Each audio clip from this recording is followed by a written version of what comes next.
Bonjour à tous, j'espère que vous allez bien.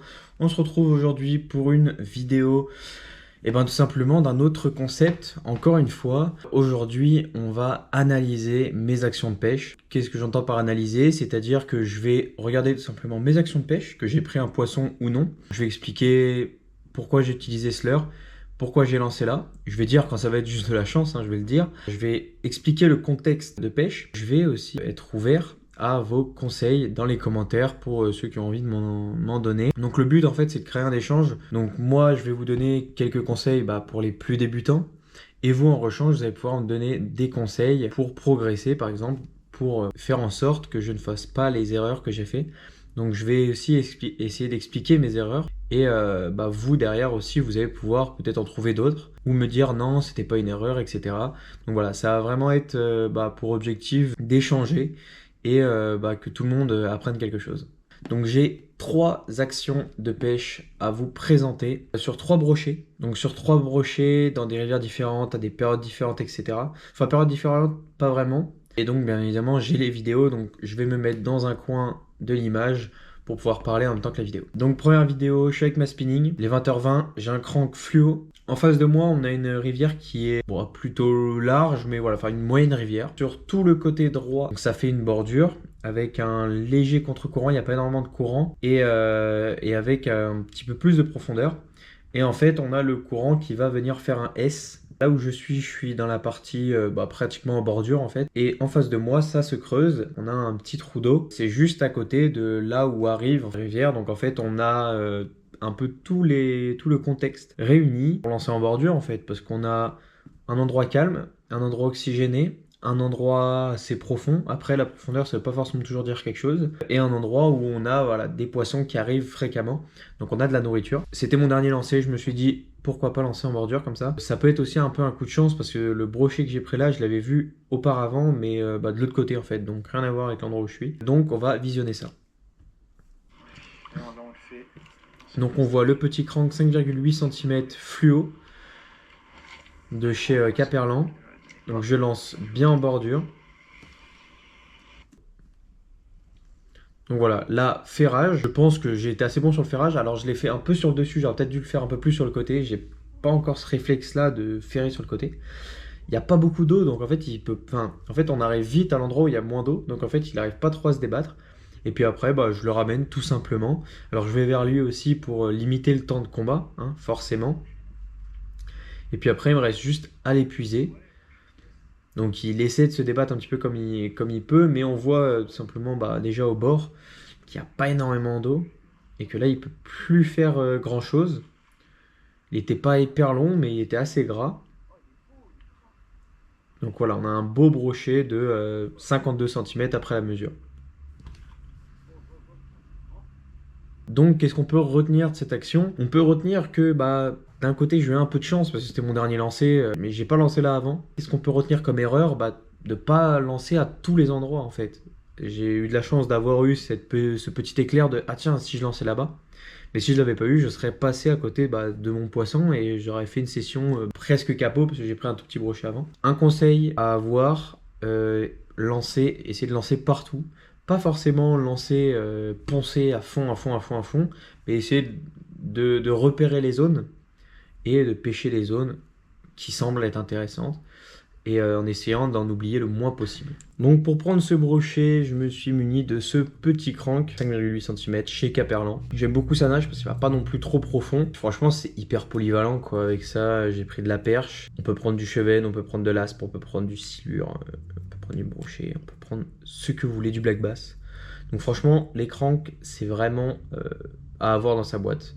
Ce coloris là, alors j'aime pas trop l'utiliser dans un endroit trop pêché parce que les coloris flashy, tels que les poissons sont habitués, c'est un peu moins discret, un peu moins fin. Et pourtant, ça a fonctionné, donc peut-être que les endroits sont pas si pêchés que ça non plus aussi. Donc dans cette situation là, je suis avec la casting, avec le glide bait coloris naturel, mais qui fait des reflets dans l'eau, donc ça c'est vraiment bien. Qu'est-ce qu'on peut dire? Donc déjà la zone, on voit que c'est quand même une belle zone, alors on le voit pas vraiment à la caméra, et ça fait en fait des lignées d'herbiers, donc en fait les poissons peuvent être entre, donc on peut pas forcément les voir, et c'est compliqué de les pêcher, parce que je peux pas les pêcher le long de ces herbiers.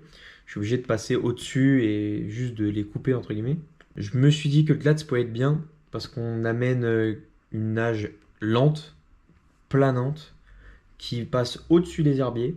Coloris naturel, ça peut être vraiment super. Surtout que l'eau est très claire, elle est sombre. En fait, c'est bizarre parce que c'est difficile à pêcher les eaux comme ça, je trouve, parce qu'en fait, en même temps, on a envie de pêcher fluo, enfin, avec des flashy plutôt, et en même temps, on a envie de pêcher naturel. Sauf que le naturel, ça se voit pas trop, et le flashy, ça se voit beaucoup trop. Du coup, il faut essayer de trouver le juste milieu. Mais naturel, avec des reflets, je trouve c'est pas mal. Du coup, on a une zone où au milieu, c'est assez profond. La bordure d'en face, c'est pas très très profond. Mais bah, il y a 50 cm d'eau. Et bah, j'y suis allé pour aller chercher mon glide juste après, donc j'ai pu voir. Je vous laisse tout simplement regarder ça. Donc on va regarder ça ensemble. Donc voilà, j'ai lancé en face assez loin. Ce qui est difficile avec le glide, bah, c'est que ça fait beaucoup de bruit quand ça tombe. C'est difficile d'être discret. Donc je mouline quand même assez vite. Et au final, le brochet qui tape. Alors là, mon erreur, elle est flagrante. Franchement, c'est une erreur de débutant. J'ai pas ferré. Ne me demandez pas pourquoi. Et c'est pas la première fois que ça m'arrive. Faut dire qu'avec le glide, j'ai jamais pris un poisson, mais j'ai eu vraiment au moins 7-8 touches avec le glide de brochet. J'ai jamais eu un poisson. Soit juste les poissons se piquaient pas. Et dans ce cas-là, bah, je pouvais pas trop. Enfin, voilà, même si je ferrais, c'était compliqué. Et il y a des fois où le poisson il tape et je sais pas. Alors, je perds pas mes moyens, je stresse pas du tout, je tremble pas, quoi que ce soit. Mais mon cerveau, je sais pas, je suis dans les nuages, où en fait, des fois, quand je pêche, je pense à autre chose, etc. Et je suis pas concentré. Et ça tape quand je m'y attends pas. Et puis bah, voilà, quoi, j'ai pas le réflexe de ferrer. Donc ça, c'est ma principale erreur, parce que si j'avais ferré, je l'aurais sûrement pris, parce qu'il est resté une bonne seconde avec le leurre en bouche. Et voilà, tu ferres, tu l'as, et voilà. Alors j'ai pas d'ardillon aussi, ça joue forcément. Sur les tripes, je mets aucun ardillon, et ça m'a sauvé d'ailleurs justement avec le poisson qu'on a vu juste avant, que j'ai réussi à décrocher assez facilement, parce qu'il l'avait engamé, mais vraiment on voyait plus le leurre. Et si j'avais les ardillons, je pense que le poisson ne repartait pas. Donc voilà, sur les triples, je vous conseille quand même d'enlever les ardillons. Après, chacun fait comme il veut. Sur les simples, je les garde. Sur les simples, parce que voilà, il y a qu'un hameçon. C'est pas compliqué à enlever, ça fait pas trop de dégâts. Mais sur les triples, j'enlève systématiquement. Donc, pour ce poisson, voici le glide que j'ai utilisé. Il me semble qu'il fait, donc il fait 18 cm. Coloris naturel, hein, mais avec les reflets. C'est littéralement mon leurre préféré. J'adore la nage, j'adore les attaques, j'adore ce qu'il pêche, la façon dont il pêche. Le fait que ce soit lent, et puis c'est hyper fluide, quoi. Franchement, c'est... Et puis ça, c'est un leurre qui aimante le brochet. Alors, le seul point faible que je pourrais lui trouver, c'est que bah, c'est pas facile de tout le temps piquer les brochets, surtout quand je ferre pas. Mais hormis ça, il y a plusieurs fois où j'ai ferré comme il m'a semblé être le mieux, et où bah, voilà, j'ai loupé. Alors, peut-être pas forcément la faute du leurre, mais en tout cas, il faut être quand même assez bon pour bah, avoir une très bonne réussite sur ce leurre, comparé à d'autres comme un crank où généralement c'est plus petit, donc c'est plus facile à engamer. Là, je suis avec l'angle de caméra bah, pour TikTok, donc en fait j'étais avec mon téléphone encore à ce moment-là. Donc je pêche une rivière à un endroit du moins qui est très pêché, et j'ai un leurre bah, que je vais vous présenter maintenant. Donc j'étais avec ce leurre-là, mais en un peu plus petit. Là, c'est en 18 cm, il était en 15 cm. Pourquoi ce leurre-là? Parce que, en fait, c'est comme dans le Cher, donc les vidéos d'avant. Là, on était dans la Sioule. Et en fait, c'est un peu pareil dans le sens où l'eau est assez sombre, mais plutôt claire. Donc, on y a un fond noir, etc. Sauf ce jour-là, donc on était en décembre. En septembre, excusez-moi. Sauf ce jour-là où l'eau était assez marron. Et par contre, il y avait un peu de soleil. Et je me suis dit, il faut un leurre déjà qui aille loin. Parce que dans les endroits très pêchés, bah, là où c'est le mieux de pêcher, c'est là où personne lance en fait. Donc je me suis dit, je vais prendre un leurre qui va loin. Et donc ce leurre va très très loin, va jusque dans les arbres en face. Et puis en fait, je cherchais l'aspe. Honnêtement, je cherchais littéralement l'aspe, je moulinais vite, etc. J'ai pris ce brochet, donc j'ai joué sur les reflets, sur le côté bruiteur du leurre, sur sa nage aussi, qui est un petit peu un type de nage que j'adore, hein, vraiment, les leurres dures comme ça, ça nage un petit peu en S. Donc ça, j'aime beaucoup, un peu comme les stickbait par exemple. Et donc, bah, on va regarder la vidéo. Donc là, je le prends déjà, je le pique assez loin. Et je suis sur une rambarde en fait, donc c'est hyper compliqué de le prendre. Donc après, bah, je décale. Je décale sur le côté pour aller chercher. C'est pas facile. Donc là, il faut bien garder la tension, même quand on passe au-dessus. Donc continuer de bien tirer tout en démêlant du fil pour passer au-dessus. C'était une galère, j'ai eu la chance de l'avoir bien piqué. Et hameçon sans ardillon encore une fois. Il passait à peine. Alors, je ne l'ai pas mesuré. Je l'ai relâché sans le mesurer. Je pense qu'il faisait 83, 84, 85 dans ces eaux-là, plus de 80 en tout cas. Et puis bah voilà, le release. J'espère que tu as aimé cette vidéo, ce concept. Bien évidemment, j'espère en faire encore plein. Je vais rester sur cette cadence d'une vidéo toutes les 2 semaines pour essayer de proposer une vidéo de la plus grande qualité possible. Donc voilà, la GoPro déjà est un peu mieux, permet une qualité un peu meilleure.